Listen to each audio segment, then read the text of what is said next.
Oy, good day mga kamots. Welcome back to our YouTube channel. Marahil nabalitaan nyo na mga kamots na pinalawig na nga ni LTO ang paggamit ng mga improvised plates para sa mga motor natin o mga sasakyan. Well, sa video na to mga kamots, pag-uusapan nga natin, meron nga ba talagang nilabas na kautusan mula sa LTO ringgil sa paggamit ng mga improvised plates kung wala pa kayong mga issued plates mula sa LTO? At maaari nga ba kayong hulihin kapag kita kayong gumagamit ng mga improvised plates? So yan ang pag-uusapan natin sa video na to mga kamots. Kaya naman, huwag na natin patagalimpihan. Simulan na natin.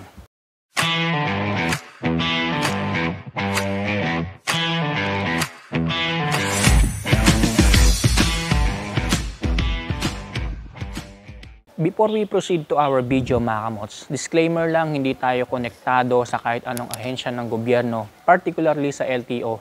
Itong pag-uusapan natin mga kamots ay base lang sa inilabas na memorandum circular mula sa LTO at gusto kong i-share sa inyo mga kamots sa mga hindi pa nakakaalam kung meron nga bang nilabas na kautusan galing sa LTO na nagpapatibay sa paggamit ng mga improvised plates sa sasakyan at motorsiklo. At maaari ka nga bang hulihin kapag gumagamit ka ng mga ganitong improvised plates. Marahil lingid sa kaalaman ng mga kapwa natin motorista na meron nilabas na kautusan mula kay LTO na nagpapatibay hinggil sa paggamit ng mga improvised plates para sa mga motor natin at mga sasakyan natin. So itong memo na to mga kamots ay Memorandum Circular Number BDM 2024-2721. Or layunin nitong Memorandum Circular na ito galing kay LTO upang gabayan tayo mga kamots hinggil sa paggamit ng mga improvised plates sa mga motor at sasakyan natin. So nilabas ito noong July 2024 mga kamots. Tuluyan na nga naging effective noong August 2024. Okay, so dako na kagad tayo doon sa pinaka-body nitong Memorandum Circular na ito galing kay LTO. So sinasabi dito mga kamots, the use of non-LTO use plate number shall be allowed in the following instances. So una mga kamots, pag-usapan natin yung improvised plates. So improvised plates, sinasabi dito, for this purpose, improvised plates shall refer to plates which may be made by the vehicle owner while awaiting for the replacement of their lost or mutilated plate number. Ibig sabihin ng improvised plates mga kamots, ito yung mga ginagawa ng may-ari ng mga sasakyan or motor mga kamots, no? Kapag habang naghihintay sila ng pamalit or yung pinaka-original nilang plate number galing sa LTO. Regardless mga kamots kung yari ito sa acrylic or metal plates. So, yung kasi yung mga example ng improvised plates mga kamots, yung karaniwan nakikita natin sa kalsada. Yung naka-acrylic made mga kamots, no? Or naka-metal plate made. Sinasabi pa dito mga kamots, the concerned LTO District Extension Office which process the duplicate plate request upon submission of the owner of the necessary requirements shall issue the corresponding authority permit to use improvised plates and shall be valid until the actual plate is available. So alam naman natin mga kamots na at pagpuproseso ng plaka ng LTO ay na aminado naman tayo napakabagal mga kamots, no?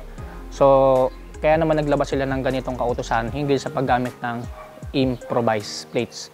As of today mga kamots, ayon sa balita, mga nasa 9 million pa nga daw yung backlog ni LTO regarding sa paggawa ng mga plates. Kasama na dyan yung sa sasakyan at yung sa mga motor.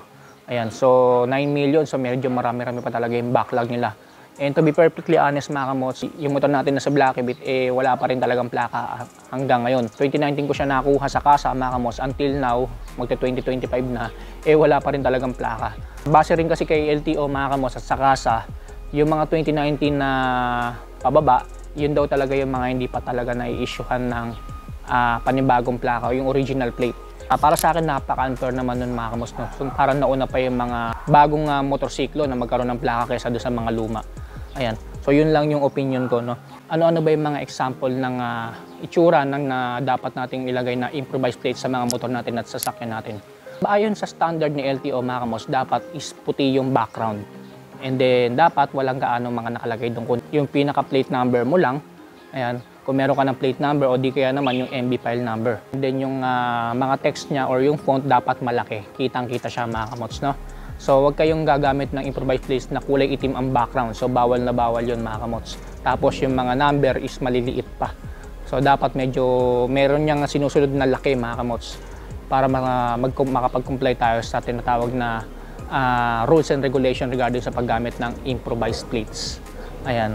Okay, so number 2 mga kamots, temporary vintage vehicle plates. The word vintage vehicle and model year must be reflected. Corresponding document authorizing the use of the temporary vehicle plate shall no longer be necessary. So, I'm not sure lang kung applicable ba to sa mga motor o sasakyan, no? Kung may mga nakikita ba kayo na plate, improvised plates na meron nakalagay na year model ng motor o kaya sasakyan. Ayan. So, sa number 3 mga kamots, temporary plate for new 4-wheeled motor vehicle. So, ito para naman to sa mga sasakyan mga kamots, no? So, sinasabi dito, for this purpose, the temporary plate should reflect the assigned conduction sticker number. The color of the temporary plate shall be in accordance to the MB classification to it. Sa letter A mga kamots, kung private ang sasakyan mo, white background and black alphanumeric. So pagka private use yung sasakyan nyo or motor nyo mga kamots, dapat yung temporary plate is white yung background tapos black yung font niya mga kamots, no? Ayan. So dapat malalaki siya. Hindi siya maliliit. Capital letters lahat mga kamots, no? Or capital numbers lahat. Ayan. So yun yung sinasabi ko sa inyo kanina. So, letter B mga kamots, electric and hybrid, white background and green alphanumeric. So, letter C mga kamots, government o kung sasakyan mo naman ay ginagamit ng gobyerno, dapat daw ang temporary plate na gamit mo is white background and red alphanumeric. And then, sinasabi pa dito mga kamots, however, the use of temporary plates for private MBs or motor vehicle shall be valid only within the period of 15 days from the date of issuance of sales invoice. So number 4 mga kamots, so temporary plate for motorcycle. The use of temporary plate reflecting the MB file number shall be allowed for motorcycle purchased before January 1, 2023. So kung ang nakalagay pa rin sa mga improvised plates ninyo mga kamots is MB file number, so huwag kayong mag-alala dahil sinasabi dito sa number 4, allowed pa rin naman tayong gumamit ng improvised plates na nakalagay yung MB file number natin sa mga motor natin. As I mentioned earlier mga kamots, yung mga bagong motorsiklo talaga ngayon na nilalabas, isa-dalawang linggo pa lang meron na kaagad plaka mga kamots, no? For new motorcycle or those to be purchased after the effectivity of this memorandum circular, the use of temporary plate reflecting the MB file number shall be valid only within a period of 15 days from the issuance of sales invoice. So ito na nga sinasabi ko kanina mga kamots, sa mga bagong motorsiklo na binili ninyo. So ang paggamit nyo lang daw ng improvised plates reflecting the MB file number is valid within 15 days only from the date of issuance ng sales invoice ng mga unit na nabili ninyo. Ayan, so 15 days lang po yung binibigay sa atin ni LTO mga kamots. So ina-allowed lang tayo ni LTO na gumamit ng improvised plates reflecting our MB file number within the period of 15 days only. Ayan, so sa loob ng 15 days dapat meron ka ng original plate issued from LTO. Sa mga gumagamit ng mga lumang motorsiklo dyan mga kamots or mga year model na 2022 pababa, huwag kayong mag-alala mga kamots dahil meron na nga kautosan na nilabas si LTO regarding sa paggamit ng mga improvised plates kung wala pa kayong original plates galing sa LTO. So huwag kayong mangangamba mga kamots na baka hulihin kayo sa daan kaya wala pa kayong original plate. So pakita nyo lang yung memorandum circular na to galing sa LTO and yun, hindi na kayo hulihin. Pero for sure naman mga kamots, alam naman yan ng mga ahensya ng gobyerno, particularly ng mga MMDA, LTO, na talagang hindi talaga tayo huhulihin mga kamots kapag wala pa talaga tayong issued plates galing sa LTO. Well, sa panig naman natin mga motorista, sana lang wag natin abusuhin mga kamots ang paggamit ng mga improvised or temporary plates. Kasi may mga ilan dyan, kung ano-ano pa mga pinaggagawa sa mga kinakabit na temporary plates.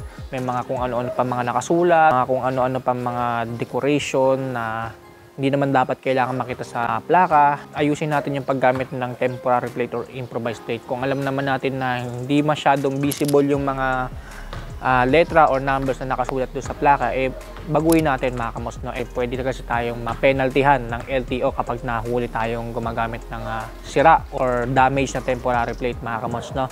And then isa pa, pwede rin tayong mapenaltihan kapag hindi masyadong visible mga kamots or mga hindi masyadong kita yung mga details doon sa plaka. Ayan, so sana lagi nyo tatandaan yan. Regarding naman sa paggamit ng improvised plates mga kamots, so napaliwanag ko naman na sa inyo yan. kung ano ba yung mga standard na dapat nating sundin galing sa LTO. Kung ano-ano ba yung mga proper improvised plates na dapat natin gamitin sa mga sasakyan natin at mga motor natin. So sana nabigyan ko kayo ng idea regarding sa memo na to mga kamos na nilabas ni LTO. So maraming salamat sa suporta ninyo mga kamos dahil ang YouTube channel natin ay malapit nang umabot sa 5,000 subscribers mga kamos. So kaya keep on subscribing sa mga hindi ba nakasubscribe. At sana sa panibagong taon na darating mga kamos, year 2025 ay patuloy nyo pa rin suportaan ng ating YouTube channel dahil marami pa tayong ilalabas na mga mahalagang topic regarding sa mga motorsiklo. Ayan, so abangan niyo yan mga kamos, no? So ang muli hanggang dito na lang mga kamos, stay safe, ride safe always.